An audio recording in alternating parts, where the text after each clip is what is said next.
एक ज़माने में दुनिया के लिए लेप्रोसी डिजीज़ यानी कि कुष्ठ रोग एक श्राप थी। लोग इस बीमारी से इतना डरते थे कि जो पेशेंट लेप्रोसी से बीमार होता था, उसे समाज से अलग कर दिया जाता था। एक तरह से सोशल बायकॉट। अगर हम इसकी डिस्कवरी की बात करें तो ये ह्यूमन हिस्ट्री की एक सबसे पुरानी इन्फेक्शियस बीमारी मानी जाती है। पहली बार कुष्ठ यानी कि लेप्रोसी बीमारी का मेंशन इंडिया में 2000 बीसी में पाए गए ऑस्टियो आर्कियोलॉजिकल रिमेन्स में किया गया है। ऑस्टियो आर्कियोलॉजिकल रिमेन्स का मतलब जो इंसान हजारों साल पहले मर चुके हैं, उनके हड्डियों और दांतों में इस डिजीज को देखा गया था। तो इसलिए ये एक बहुत ही पुरानी बीमारी है और उस टाइम टेक्नोलॉजी इतनी एडवांस तो थी नहीं कि इस बीमारी को डायग्नोस किया जा सके। तो लोग इसे शराब ही समझते थे, जो कि एक मिथ थी। लेप्रोसी पेशेंट के साथ खाना तो दूर की बात है, उनको हाथ लगाना भी पाप समझा जाता था। उस टाइम लोग पेशेंट्स को अलग कॉलोनीज में भेज देते थे, जिसे लेपर कॉलोनीज कहते थे। उनका समाज से रिश्ता तोड़ दिया जाता था। लेकिन बीमारी का असल सच कुछ और था।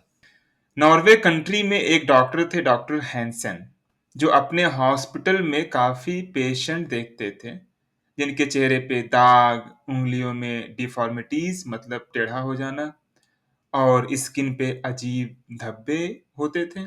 समाज मानता था कि ये एक श्राप है, लेकिन डॉक्टर हैंसन का दिमाग ये नहीं मान रहा था। तो साल 1873 में इसी पजल को सॉल्व करने के लिए उन्होंने कुछ पेशेंट्स के सैंपल्स माइक्रोस्कोप से स्टडी किया और उन्होंने देखा कि एक छोटा सा रॉड शेप का बैक्टीरिया इन पेशेंट्स में है, जिसका नाम माइकोबैक्टीरियम लेप्री दिया गया। ये एक हिस्टोरिकल डिस्कवरी थी क्योंकि ये दुनिया का सबसे पहला डिजीज कॉजिंग बैक्टीरियम आइडेंटिफाई हुआ था और लेप्रोसी डिजीज को इसीलिए हैंसन डिजीज भी कहते हैं। खैर, डॉक्टर हैंसन ने तो बता दिया कि ये बीमारी एक बैक्टीरिया से होती है, बट सोसाइटी मानने को तैयार नहीं थी कि एक छोटा सा माइक्रोब जो दिखता भी नहीं है, वो इंसान की जिंदगी बर्बाद कर रहा है। खैर, लेप्रोसी डिजीज की अवेयरनेस बढ़ाने के लिए और इसके मिथ को तोड़ने के लिए बहुत सारे लोगों ने काम किया।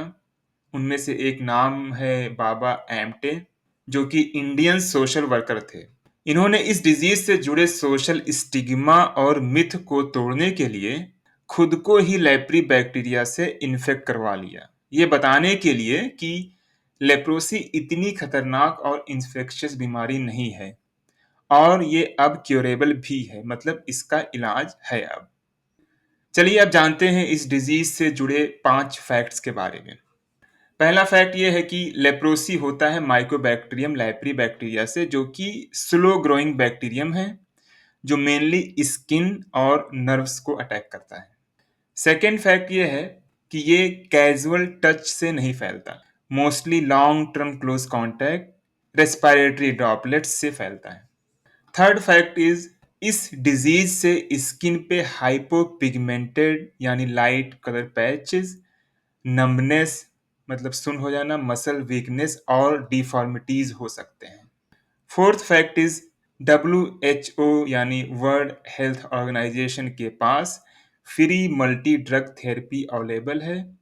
इससे लेप्रोसी डिजीज कंप्लीटली क्योरेबल है।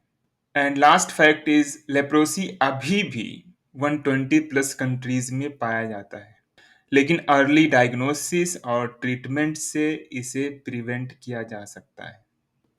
आज की वीडियो में इतना ही। If you found this video informative, please do like this video and subscribe to my channel. Thanks for watching.